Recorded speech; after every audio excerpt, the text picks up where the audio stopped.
What's up? Welcome to your favorite show of the week, Cohn and LaRocca. I'm Grant Cohn. That's Tyler C. LaRocca, who is voted the number one up and coming streamer on YouTube by The Source magazine. Got 5 mics. So shout out to Tyler. But today we're going to be talking about the Niners, who clearly want to do something big this offseason. At their end of season press conference, it seemed like Kyle Shanahan and John Lynch were practically begging Jed York publicly to let them get players. Like last year, it was so hard with all. Anyway, so we're gonna get into what they could do, what they want to do. But first, I want to get there in a different way. I was on 95.7 The Game this morning with Butcher Boy, Joe Amazing. Shasky. Love that guy. Thanks for having me on. And the question of the day on his show was, give me the number one reason the Niners haven't won a Super Bowl in the past 31 years. I love the question, so I'm stealing it. I hope that's all right. 95.7. Tyler, in your opinion, what is the number one reason the Niners haven't won a Super Bowl in 31 years? And again, the reason I asked this question is because a couple of days ago at the premiere of Rise of the Niners, Matt Mayogo asked Eddie DeBartolo, former owner, how frustrating would it be if you went 31 years without a Super Bowl? And he just said, I wouldn't. Loved it. It's so hard. That is such a hard line, dude. And I agree. I think it's ownership. I think think about it. The Harbaugh era, they were doing great. And then York and John got into an argument over Balky, and he fired Harbaugh. It seems like even when the Niners are aggressive, they're not aggressive enough, right? Like when they're right there at the pinnacle, like you see the Eagles, it's like, we're right there. Let's go get Saquon Barkley. Let's go get another player that is top of their position, best of the best, superstar player. Where it's like the Niners like, well, let's sign ours. And then let's surround them with like good players. I think, and I've given the Yorks respect for opening the checkbook the past few years. But in my opinion, as much as I hate the Dodgers, you need an owner like them where it's like, if I want to win and my salary, my payroll is going to back that. I don't care. I want to win. My team's in a position to win. I'm going to keep spending until we do. And I feel like you posted a tweet the other day that like Kyle Shanahan, this should have been a dynasty. And I completely agree. And I think ownership is a big reason that it's not. Like in 2019, they should have went into that offseason like, all right, we need to get a superstar. With the Matt Stafford trade, they should have said, we will give you whatever you want. We will stay up all night until Matthew Stafford is flying to San Francisco. And they didn't. They traded 3 firsts for Trey Lance instead of Matthew Stafford. They spent a ton of money on Javon Hargrave instead of making moves on maybe someone better at that position or a different superstar available at the time. So I got to say ownership. I got to say ownership as well. And I think if people don't know their history with Eddie DeBartolo, what he would do if the Niners got close and didn't get through, he would change something. He was like a man of action.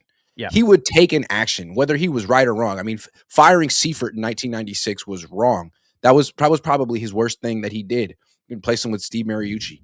But in 1988, when the team had been kind of floundering for 3 years, he decided mid-season he was firing Bill Walsh. And then they won the Super Bowl. And they came back the next year and won it again with George Seifert and Mike Holmgren. And then when they moved on finally from Joe Montana, and they had Steve Young as their quarterback, and he won back-to-back MVPs, and they went to the NFC Championship game 2 years in a row and lost to the eventual Super Bowl champion Dallas Cowboys. What would Jed have done in that situation? He would have done nothing. He would have run it back. He would have talked about how proud he is of the team and how, close they were to winning it all and how one play or maybe it was one guy got held. But Eddie didn't do that. Eddie was tired of freaking coming up short, and he went out and got Deion Sanders and a bunch of good players and got over the hump the way that you just described the Eagles. So that's what I think you expect from an owner, man. When you're close, do something to get over the top. Don't just do nothing. Yeah, that's my thing. Like even if your team's elite, why don't you make them the top of the elite? Like if you can go get something, like Jimmy was quarterback of this team for way too long. Yeah. And I'll say this too. Eddie would not have John Lynch as his GM still at this point on this team. He'd have been fired years ago. Yeah. He'd have been fired the year Trey Lance didn't pan out. His second year, he would have been the second he snapped his ankle, Eddie would be like, all right, John, you're fired. Like, that's correct. Sorry. If you look at John Lynch's, Eddie's tenure, he had Carmen Policy as a GM and Sean McVay's grandfather. I mean, the front office was as good as any part of the organization in the 80s and 90s. And I think ever since the Yorks have been here, I'll go through it again. They had Bill Walsh. Bill Walsh was the GM of the team when they inherited it. They pushed him out so fast to bring in Parag Karate, who's still here, and then a bunch of GMs who are forced to work with him. It was Terry Donahue, who was the head coach at UCLA. Then it was Mike Nolan, who's a coach. Then it was Scott McLuhan, who's a scout who failed as a general manager. Then it was Trent Baalke, a scout who failed as a general manager. Now it's John Lynch. They have yet to get a good GM, and it holds them back. I mean, how can you win a Super Bowl when you make trades like the Trey Lance trade? How can you win a Super Bowl when you give out contracts like the Brandon Ayuk contract, get nothing? Or Javon Hargrave contract. Or the Hargrave, or the Debo. You know, like you can name so many contracts that they've done that are just, or the Christian McCaffrey. Like, sure, he was good this year, but Bosa. But Nick Bosa, the latest Kittle contract. It's just it's one of those things. Like, and I will say this too with Eddie, and I've defended Kyle on the show. He would have fired Kyle for Ben Johnson last year, which is what I said they should have done. Yes, he would never let. Or he would have fired Kyle for Robert Saleh. Yeah, he was not afraid to fire elite coaches. Like, he showed that. He fired Bill Walsh. So, you know, it's one of those things where it's like, if you want to win in this league, you need to be aggressive like the Eagles are. You need to be aggressive like the Chiefs are. The Chiefs have one of the worst GMs in football as well. I think their GM is quite literally one of the worst. Their roster sucks, but they will be aggressive.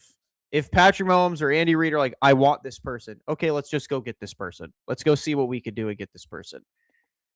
What I love so much about Eddie DeBartolo doing this is, like, I feel like he hasn't said anything in about 10 years. Ever since he's sick of seeing them lose. Like, ever since Jed got Kyle Shanahan, Eddie hasn't been, like the helicopter parent doing interviews being like, I believe in Jed. Give Jed a chance. He was doing that during the Tom Sula and Chip Kelly years. Like, whoa. The kid, Jed means well, and he's got his heart in the right place, and they're going to figure this out.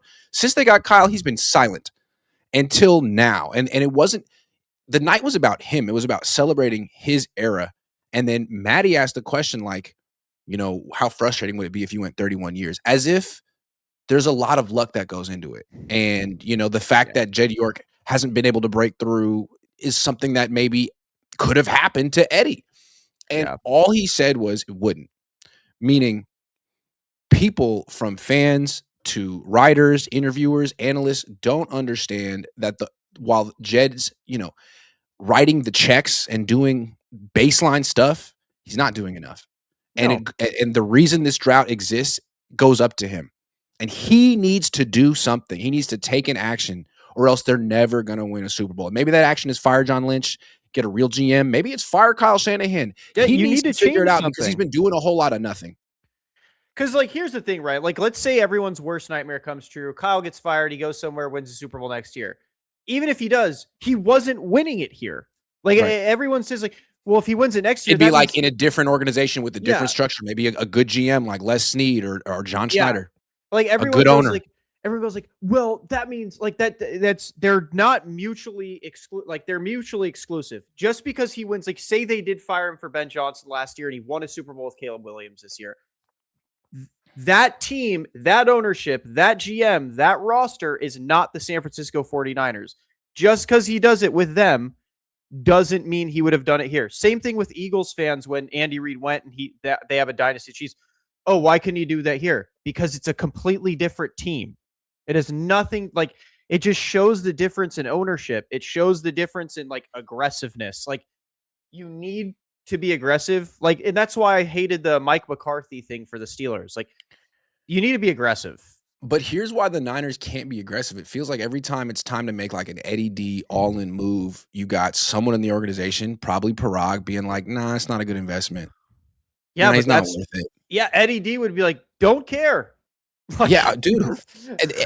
Parag never would have worked for Eddie. This is just a York thing. And I understand hiring him in 2001 when the league was new to the salary cap. Teams didn't really know how to navigate it, and the Niners were in cap hell. They needed help, and at that time, he was an expert and he got them out of that. But in 2026, dude, every team knows how to navigate the cap. The cap is freaking huge, and if you want to go out, if you want to fire John Lynch and bring in like someone who is considered the next great GM, someone from some other organization who has real pedigree, why would he want to work with Parag Marathe? Like, why would he feel he needs Parag's help? I need him to tell me how much players are worth and who we should invest in. I don't want to work Parag. In fact, I want him out, and the Niners never will. I don't understand why they're clinging to him so much. What does he bring? And as long as he's there, they're never going to have a good GM.